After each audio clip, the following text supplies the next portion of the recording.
निखिल काटे लोकसंवाद मराठीमध्ये आपल्या सर्वांचं स्वागत करतोय. खरं तर मराठी भाषेचा गौरव करणारा आज केंद्र शासनाच्या माध्यमातून निर्णय घेण्यात आलेला आहे. मराठी भाषेला अभिजात भाषेचा दर्जा देण्यात आलेला आहे आणि याच पार्श्वभूमीवर आपण सांगोला तालुक्याचे ज्येष्ठ साहित्यिक, महाराष्ट्रातील एक नामवंत साहित्यिक म्हणून त्यांची ओळख आहे असे डॉक्टर कृष्णा इंगोले सर आपल्यासोबत आहेत आणि त्यांच्याकडून अभिजात मराठी भाषेला दर्जा जो प्राप्त झालेला आहे याबद्दल एक साहित्यिक म्हणून त्यांच्या भावना काय आहेत आपण त्यांच्याकडून जाणून घेऊया. सर, आज या ठिकाणी मराठी भाषेचा गौरव करणारा अभिजात दर्जा या ठिकाणी मराठी भाषेला प्राप्त झालेला आहे, तर याबाबत एक साहित्यिक म्हणून तुमच्या काय भावना आहेत? काल मराठी भाषेला अभिजात भाषेचा दर्जा मिळाला याबद्दल मराठी साहित्यिक म्हणून आणि एक मराठीचा प्राध्यापक म्हणून मला अत्यंत आनंद वाटतो. कारण हा एक अतिशय मोठा असा निर्णय आहे. भाषेच्या इतिहासामध्ये खूप एक 5, 7, 8 वर्षापूर्वी मराठीला अभिजात भाषेचा दर्जा मिळावा म्हणून एक प्रस्ताव रंगनाथ पठारे यांच्या अध्यक्षतेखाली तयार करून केंद्र सरकारकडे पाठवण्यात आला होता. पण बरेच दिवस झाले तर दर्जा मिळत नव्हता. पण आता काल केंद्र सरकारची पंतप्रधान मोदी यांच्या अध्यक्षतेखाली जी बैठक झाली त्यामध्ये हा निर्णय घेण्यात आला. मराठीबरोबर इतर 6 भाषांनाही अभिजात भाषेचा दर्जा मिळालेला आहे. आता ही जी अभिजात भाषा मराठी असा मिळाल्यामुळं याला शासनाची एक अधिकृत मान्यता अशी मराठीला मिळालेली आहे. थोडक्यामध्ये खूप आनंद झालेला आहे मराठी भाषिक म्हणून. आता ही जी अभिजात जी मराठी भाषेला दर्जा प्राप्त झालेला आहे ह्याच्यामुळे मराठी भाषेमध्ये एक गौरवशाली मराठी भाषा म्हणून नावारूपास पुढे येण्यासाठी त्याचे फायदे आणि त्याचे निकष काय असू शकतात? अभिजात भाषा याचा अर्थ असा आहे की जी किमान त्याचे जे निकष आहेत ते किमान 1,500 ते 2,000 वर्ष जी भाषा सातत्यानं बोलली जाते आहे, ज्या भाषेमध्ये श्रेष्ठ दर्जाचं साहित्य निर्माण झालेलं आहे, अखंडपणे ती सातत्यानं चालत राहिलेली आहे आणि जिचा शब्दसंग्रह मोठा आहे, साहित्यिक वारसा मोठा आहे, अशा भाषेला हा दर्जा दिला जातो. अगोदर केंद्र सरकारमध्ये 6 भाषांना दिला होता, आत्ता 6 भाषांना दिला आहे. अशा एक 12-14 भाषांना अभिजात भाषेचा दर्जा मिळालेला आहे. हा दर्जा मिळाल्यामुळं साधारण 300 कोटी रुपये दरवर्षी केंद्र सरकारकडून भाषेच्या विकासासाठी अनुदान मिळतं आणि त्या अनुदानामधून भाषेच्या विकासाचे वेगवेगळे प्रकल्प आपल्याला पुढे नेता येतात.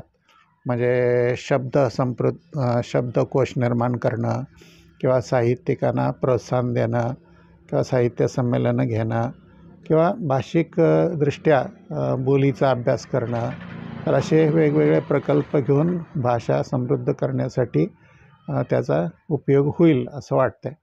मराठीचा वारसा मोठा आहे आणि आज जगातल्या 127 देशामध्ये मराठी भाषिक वास करत आहेत.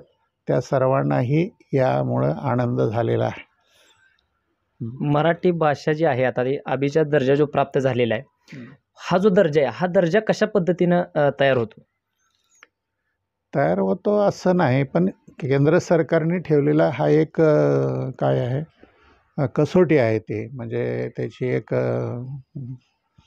कसोट्या ठरवलेल्या आहेत. त्या कसोट्यावर जी भाषा उतरेल त्याला हा दर्जा दिला जातो. अगोदर भाषांना दिलेला आहे, संस्कृतला दिलेला आहे किंवा द्राविडी भाषेला अगोदर दिला होता, आसामी भाषेला अगोदर दिला होता, त्याप्रमाणे आपल्या मराठीलासुद्धा आत्ता दिलेला आहे. तर यामुळं एकूणच मराठीच्या विकासाला गती मिळेल असं मला वाटतं. याचबरोबर जर बघितलं तर मराठी जी भाषा आहे आपली खरं तर महाराष्ट्राची राजभाषा म्हणून सुद्धा आपण त्या मराठी भाषेकडे बघतोय, परंतु आता सध्या जर आपण बघितलं तर वेगवेगळ्या भाषा आपल्याला महाराष्ट्रामध्ये घुसताना सुद्धा दिसत आहेत. तर एक साहित्यिक म्हणून सुद्धा या गोष्टीकडे तुम्ही कशा पद्धतीने बघताय? नाही, तो एक शासनाच्या धोरणाचा भाग आहे. विशेषतः शिक्षणामध्ये पहिलीपासून इंग्रजी वगैरे जे सुरू केलेलं आहे त्याचा खूप वाईट परिणाम मराठी भाषेच्या विकासावर झालेला आहे. इंग्रजी शिकलंच पाहिजे, पण ते पहिलीपासून शिकायची गरज नाही. नंतरच्या स्टेपमध्ये 5वी 10वी 7वीपासून जरी शिकवलं तरी इंग्रजी चांगलं येऊ शकतं. आज अखेर तशीच पद्धत होती, पण अलीकडं पहिलीपासून इंग्रजी आणि इंग्रजी माध्यमांच्या शाळाचे प्रस्थ निर्माण झाल्यामुळं मराठीवर त्याचा नाही म्हटलं तरी परिणाम झालेला आहे. आणि मराठी भाषिक मुलं की जी इंग्रजी माध्यमात शिकलेले आहेत त्यांना धड इंग्रजी नीट येत नाही, धड मराठी येत नाही, अशी परिस्थिती आहे.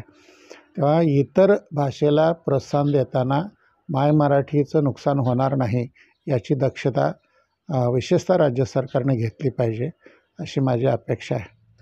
त्याचबरोबर एक ज्येष्ठ साहित्यिक म्हणून जी नवीन पिढी आहे त्या पिढीला मराठी भाषा संवर्धनाच्या संदर्भात काय संदेश द्यायचा? मराठी भाषा समृद्ध करायचा असेल तर पहिल्यांदा आपला सगळा व्यवहार हा मराठी भाषेमधनं व्हायला पाहिजे, ही पहिली अट आहे. दुसरी गोष्ट, मराठी भाषा ही ज्ञानभाषा झाली पाहिजे. मराठी ही लोकभाषा आहे, ती ज्ञानभाषा झाली पाहिजे आणि ज्ञानाची सगळी क्षेत्र ही मराठी भाषेमधनं आली पाहिजेत. त्यासाठी आवश्यक ते सर्व प्रयत्न त्या क्षेत्राने केले पाहिजेत.